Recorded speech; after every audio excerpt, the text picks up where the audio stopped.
Yes, so live here on The Pulse.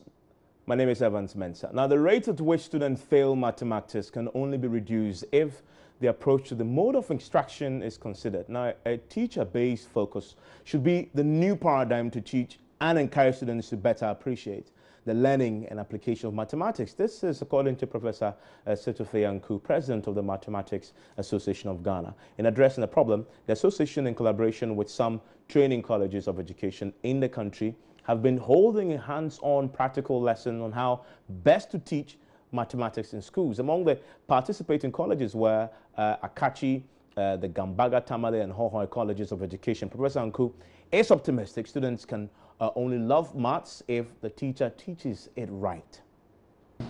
If for the basic level, the teachers are made competent in this particular mathematics approach to studying mathematics, we believe the younger ones will be engaged, attracted to studying mathematics, so that the phobia for mathematics can be reduced, if not completely eliminated. Because we have experienced, over the years, that our practical mathematics approach has been very, very attractive to students.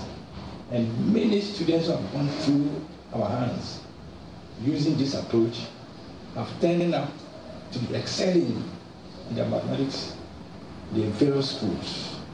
So we have engaged students. We think what must be done now is to focus on the teachers who are going to train the students. Because most often, when the teachers have the fear for mathematics, they introduce the same fear to their students. So we must make the teachers very confident in teaching mathematics. And when we do that, and we realize that the confidence grows when they understand and they're able to do the practical activities themselves. Then they're able to organize that for their students. And that can be done on a very large scale for the whole country. That's what we're working on. So you see the pictures of how excited the teachers were, the would-be teachers. They are all students of the College of Education. And we are expecting other colleges to come on board, because we first met all the principals of the College of Education at the University of Cape Coast. And they're supposed to invite us to come to their schools, to come and show them how to get this done. The few who have invited us, we have gone to them already.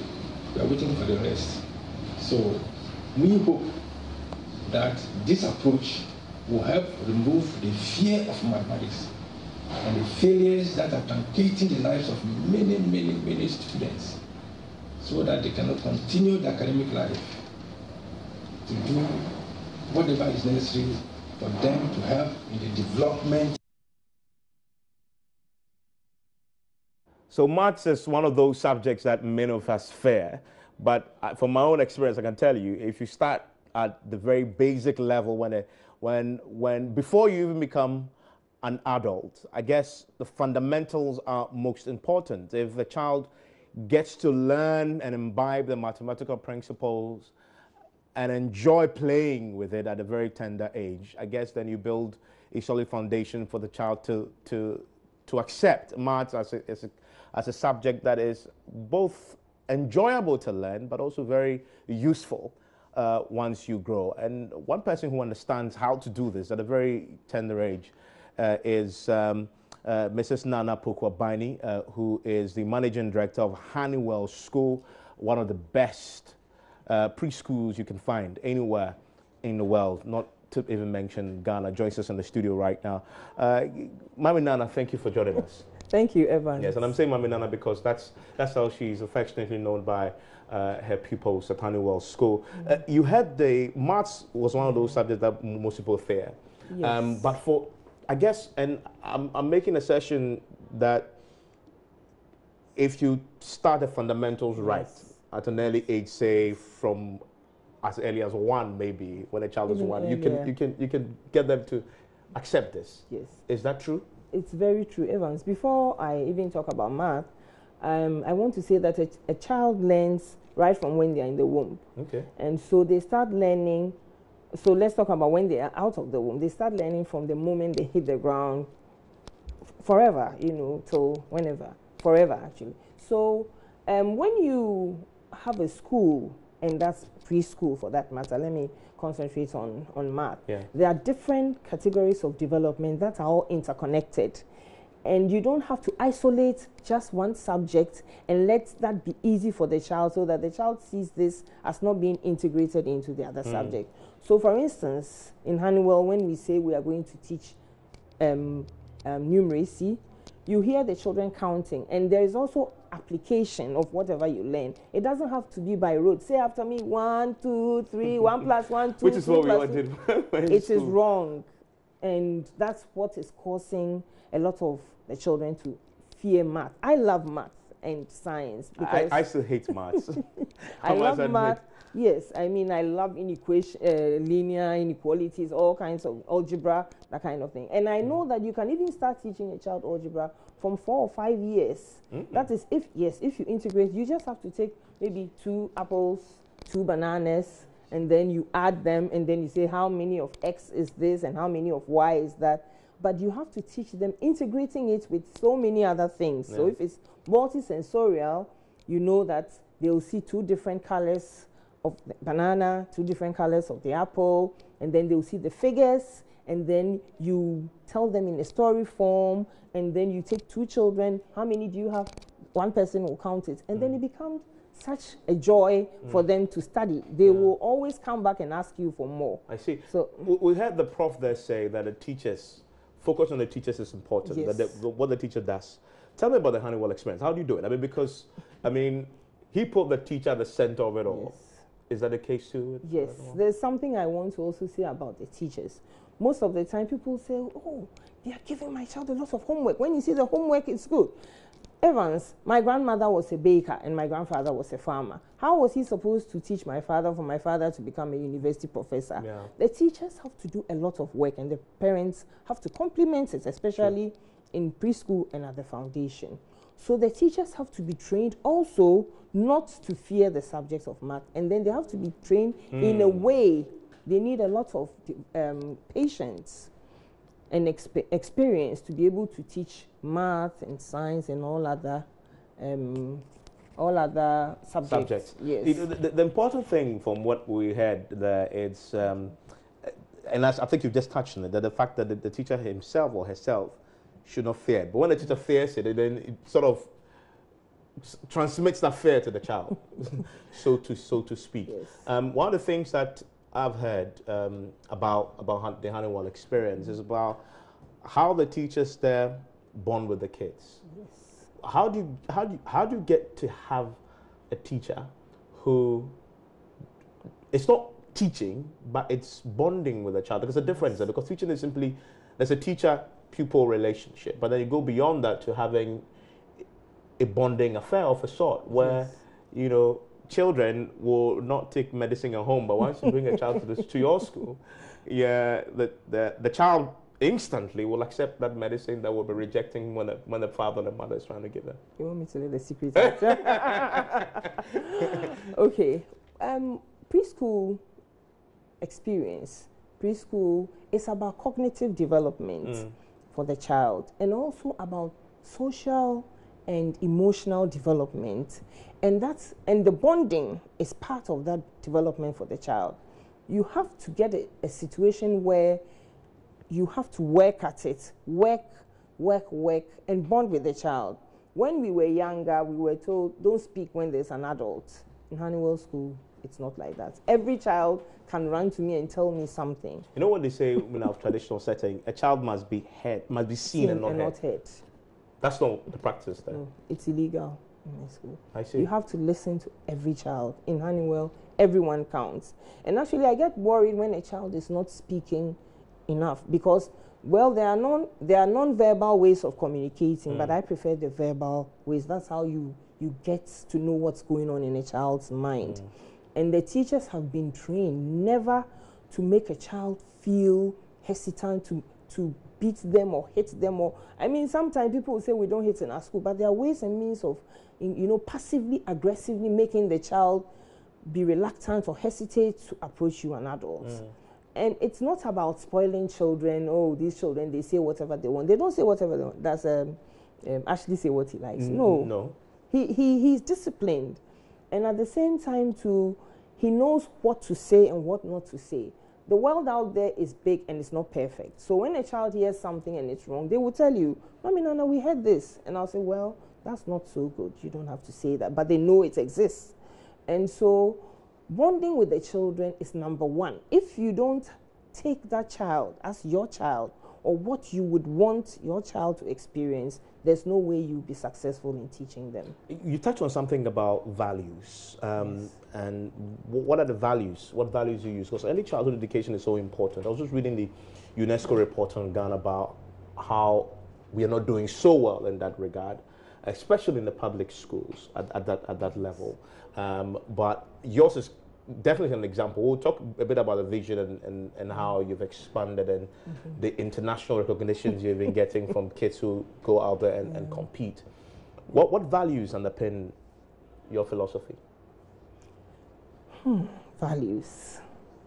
I believe that generally about this UNESCO report, it's like a broad thing. The country is suffering, you know, when it comes to these values.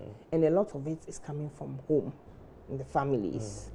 If you have a home where those values are accepted and they are the norms, you won't even need religion, you know, because you know that this thing is wrong and it's wrong. Secondly, it's also about how much money you want to make. And so people are fast to make an investment and think of the profits. If you are just thinking of the profits when you start a preschool or a school, there's no way you are going to make that impact. It's impossible. Yes, you need the money to maintain your teachers, to maintain the infrastructure, but your core value should be making that difference to create the generational thinkers, people who will move Ghana, I say Ghana, or the world to a better place. And it starts right from the foundation. So these are some of the values, actually the main values. You have to think out of the box. I'll give you an example. I wanted to make, you know, the graduation caps for the children. And they look like the caps for the choristers. And so, you know, it's just a smaller version. And I went to Palladium, that's where all those things are made. And I said to one of the guys, I said, you know, I want this thing, but I want to have elastic around it because I want the children, I don't want them to drop off the heads of the children, you know. And then he said, oh no, that's not how we make it.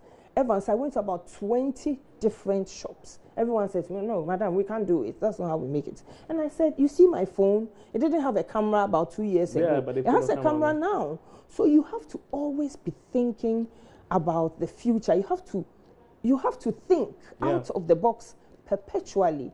You need ideas to be generated all the time. And that's what you have to put in the minds of preschoolers and even my teachers, because they know things to be done in a specific way. And I keep telling them that every year, every minute, things are changing in the world. How do you combat this situation? How do you and you get different types of children. How do you make sure that all of them are able to come together to perform a beautiful thing? And every performance that you ever saw in the school has a history. Everything, there's something that goes into it for it to be done. Everything you see in Honeywell School, there's a history behind it. You just don't do things. Absolutely. Yes. Fundamentally. Let's talk about, I was mentioning earlier about the recognitions that you're getting kids from, and I must say, my child happens to be there, so I know what I'm saying. Although in the last few weeks he's moved on, but international recognition is coming because kids who leave and go outside to school, the schools in the US and UK, wherever they are, recognize, they call back home and recognize. What's the vision? What do you want to have? Well, you don't have international in your name, because nowadays everybody has international in their name. Yes. Evans, you know, the way I feel about these things, I feel that education is a universal language. And so you get some people saying, oh, this thing it's an American style, this and this and that. But you need an interactionist approach to everything you do. Okay. And then you must try for excellence. So ABC is ABC everywhere. But that persistence and consistency of putting your best forward. I always tell my teachers, I don't want to hear that this is a problem. I don't want to hear it. Because if you go to the hospital and the doctor says, it's difficult, I can't treat you, or we have to do A, B, C, D, and I can't do it, how will you feel? Do whatever possible you can legally to make sure that you are able to achieve. You don't have to force a child. That's not what I mean. The child must wake up and take their bag and love to come to school. True. Yes.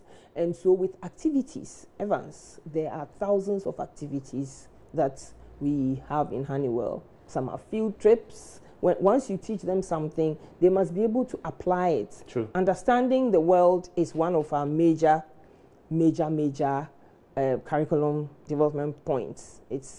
And there's no need to be able to, there's no need to go to school and not being able to apply what you have said. It doesn't matter what age you are in. And so it doesn't matter what age you are. So when these children, I have lots of children who've been to all the continents, even Asia. And, they'll say, oh, if you're coming from Africa, we're going to put you in this corner, we're going to assess you. And believe me, some of them have been jumped, something that is hardly done. When you go to, let's say, France, if you are 4 years, you're supposed to be in this class. Yeah. If you are 3, you're supposed to be here. But I've had exceptions made for the children, and they've been jumped because they are just too good for the classes that they are in. Yeah. And it's not just like the classes, but when they are assessed, language, communication, understanding of the world, interaction, that's also very important. You get them to be very confident. So these are some of the main points that we focus on, so that the children, when they come in, no matter how they come in, they leave with this kind of confidence and knowledge and even just being happy. Because you find that sometimes children are gloomy, or they've had some kind of bad experiences when you've left them at home with a house help. True.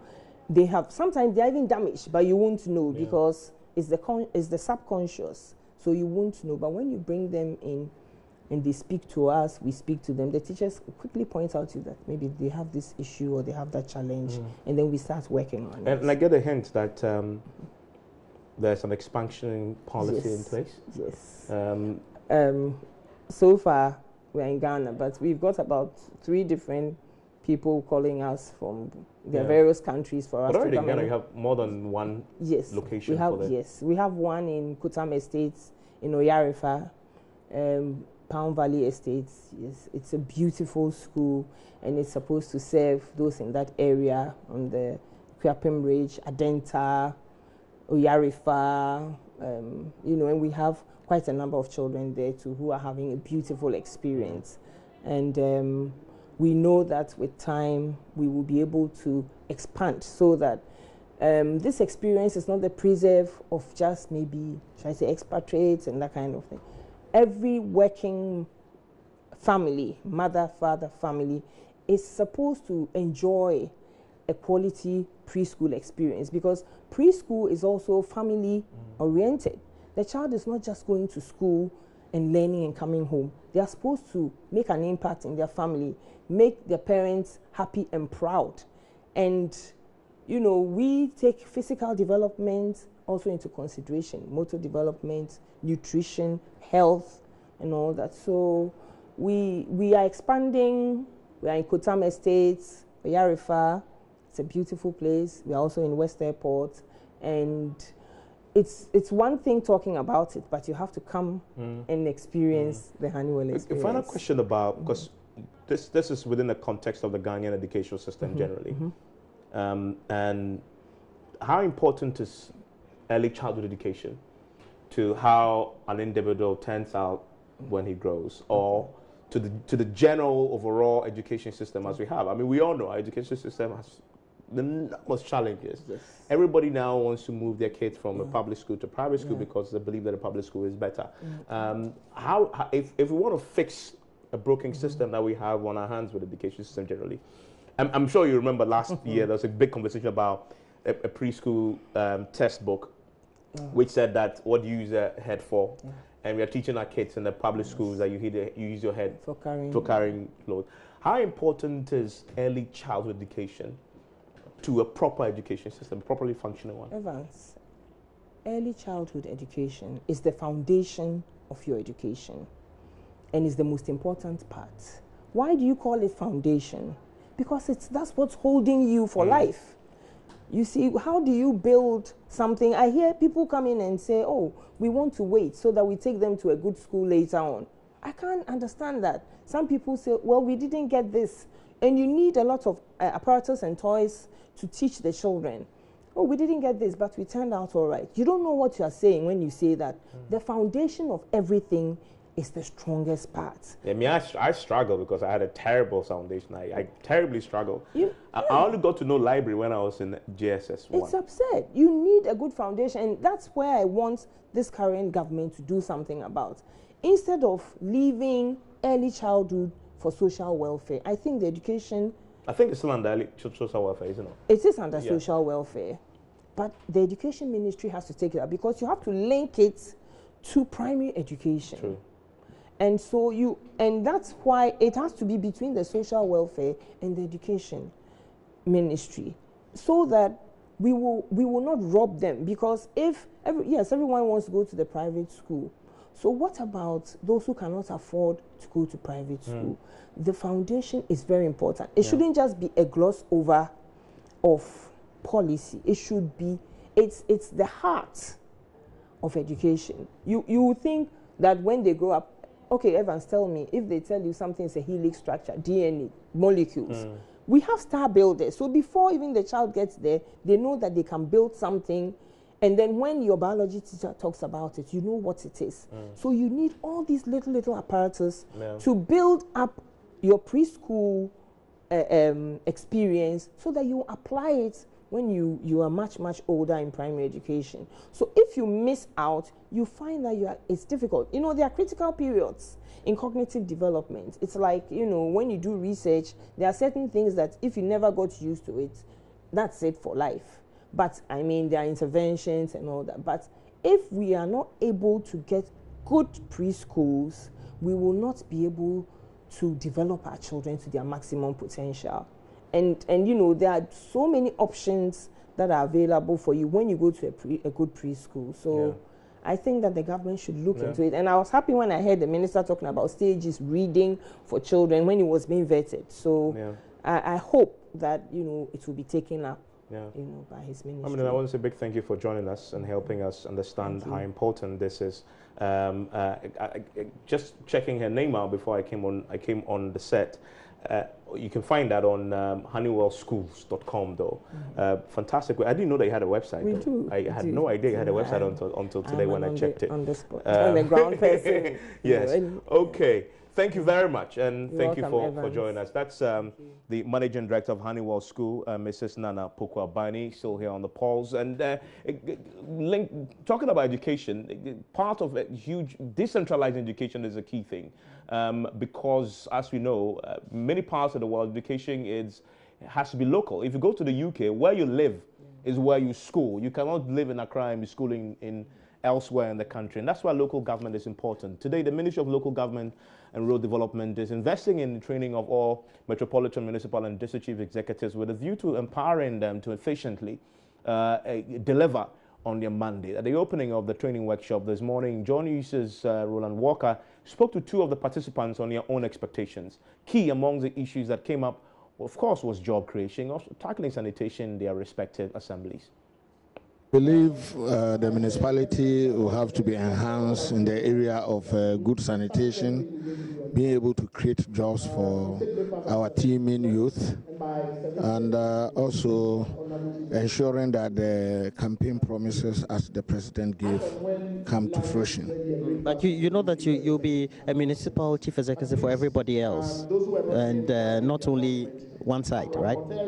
Exactly. The manifesto objectives are not for people in the party, but they are for the people of Ghana.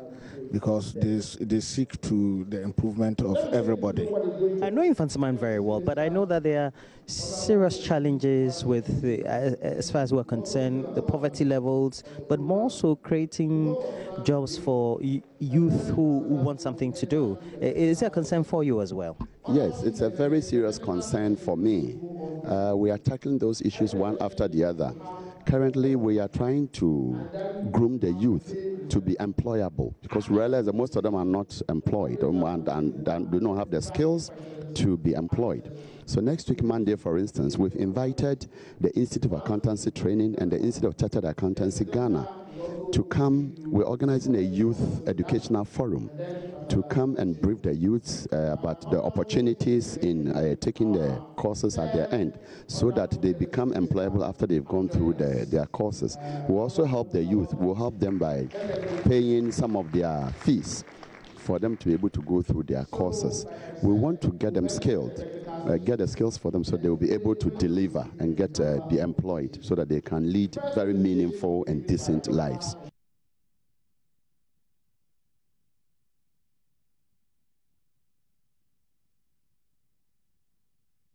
We'll take a short break at this moment. When we return, we have a conversation about mental health.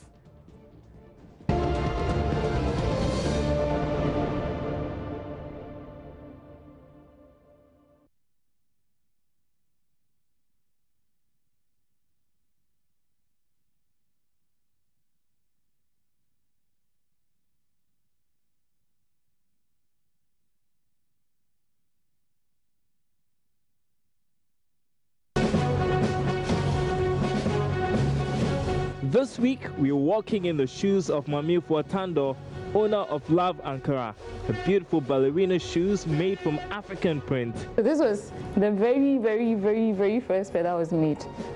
This one doesn't have any branding in it because we had to test it first. And what was important to me was the fact that I had to walk in my own shoes before I could let any other person do that.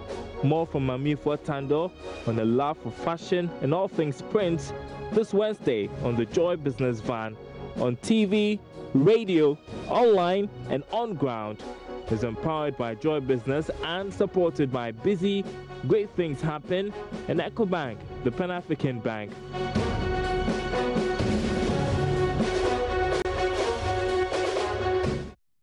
Castlegate Estate Ghana Limited is proud to offer you a place where you can build your dream house with absolute peace of mind. Seize this opportunity to be your own landlord and not a tenant anymore by reserving at least one plot this year and start your own construction today. There are over 5,000 service plots, all at prime locations such as Tema Community 22 Extension, Pram Pram, and Dodoa. All it takes to own one of these estate plots is to pay up to 40% and get your plot allocation to start construction, and have the balance spread over 2 years to be part of the selected few who will be landlords this year. You can start with a minimum of 2,000 Ghana cedis. Castlegate Estate, we make home ownership easier. It is a digital time in Ghana, and MultiTV is giving you the opportunity to learn how to install both satellite and terrestrial set-top boxes. The training is designed for interested participants to fully equip themselves with modern-day installation processes and for them to take advantage of the digital migration. Participants will be taken through assembling of dish, programming of the digibox, cabling, and some safety precaution measures. The cost of training is 100 Ghana cedis, which includes ID cards, certificate, and manual. To pick up a form, call 0302-211-688 or 0244-340-424 and 0244-340-415. MultiTV, just thrills.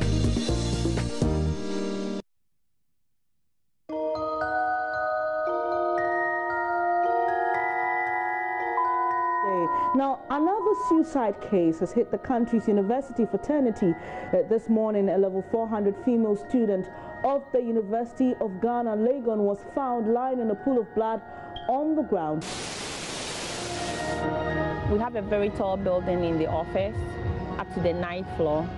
So anytime I go up there, then the feeling is like, why not jump?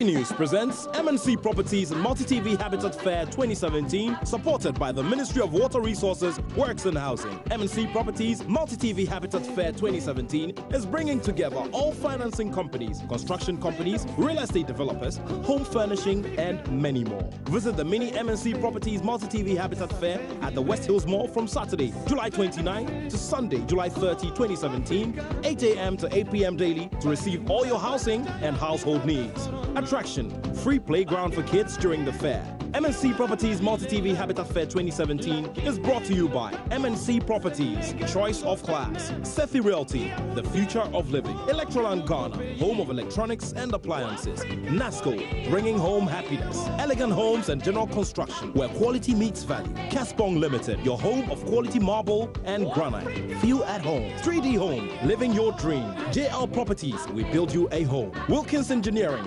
excellence and innovation in every design, Africolor, unique and dynamic paints, and Fortune City Estates, our house, your fortune. To exhibit your housing products and services during the fair, please contact the following: 0540-106-468 or 0540-123-799. MNC Properties and Multi-TV Habitat Fair 2017, affordable housing for all. MNC Properties, choice of class. Multi-TV, just thrill.